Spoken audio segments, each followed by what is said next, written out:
There. Today I'm here to talk about procrastination. I know I've been there, done that, and I would suspect for at least one time in your life you've been there too. But I'm involved in a challenge, and the topic is even more specific than just procrastination. In fact, it's about the phrase procrastination is entitlement. I had to stop and think about that. And I suspect that everyone else involved in the challenge had to stop and think about that too. Because that isn't something that I thought about with procrastination before. But when I gave it some reflection, I began to think it made sense. Here was my logic. Entitlement. You think you're owed something.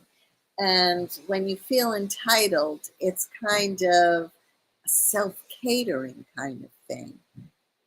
Well, if you think about it, when you procrastinate, there's no real good end to procrastinate.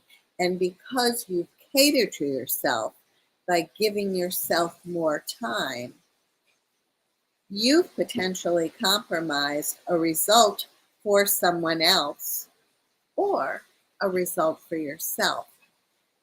Say, for example, someone said, Barbara, would you write a testimonial for me? And I said, yes, yeah, I'd love to do that. And in fact, in my heart, I wanted to do that because they've provided me good service. But I got busy, or maybe I didn't know what to say or how to say it exactly perfectly.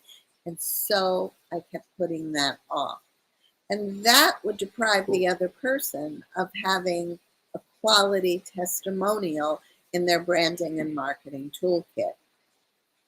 Or say I needed to revamp my own website and I kept putting it off.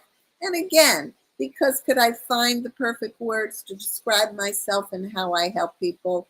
We all know writing about yourself is the hardest person to write about. So I put it off.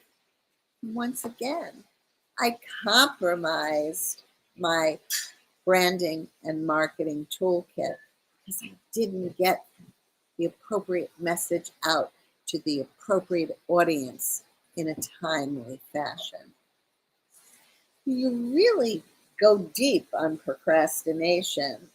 It's not just a bad habit, but it does have bad consequences. And it is something we should all work to avoid doing. Made me think about my husband, whose avocation has always been photography, and particularly on holidays and family vacations or special events like birthdays, we want the whole crew of us together in a picture, which means for him to be in a picture, he has to set up a tripod, attach the camera, set up the shot, and run in to pose for the picture.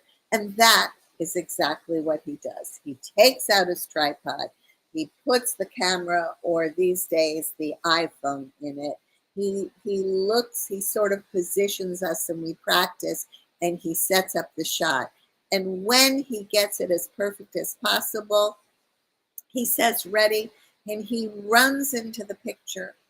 And then, flash, in a moment of stillness, the picture, the camera, flicks off. And there's the picture with the core moment of who we are as a family, smiling, looking happy, enjoying ourselves in the present, with a memory that will last forever.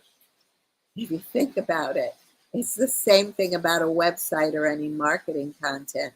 You got to prep, you got to dig deep to find your gifts, to find the facts, to understand what you want to communicate clearly. And then when it really comes to you, you put it on paper and then you put it on the web. And flash, in a moment of stillness, the core message is achieved. And it's there, lasting forever, lasting even while you sleep. So it's fair to say that avoiding procrastination is a darn good rule of thumb. Remember that next time you're given a task that maybe you're squirmy about, or you don't want to do, or you don't know how to start, or you're afraid of not being perfect enough. Remember, if you think, if you find yourself procrastinating, catch yourself and move forward. Take action. Bottom line, taking action is always better than doing nothing. Want to talk procrastination? Want to talk procrastination or even fear in your branding and marketing? If the thought resonates, I'd love to hear from you. Put your comments in the comments on Facebook or LinkedIn, or reach out to me with a DM. We'll have a call and we can talk further. So remember, eliminate procrastination. Take action. Now is your time. Go for the gusto.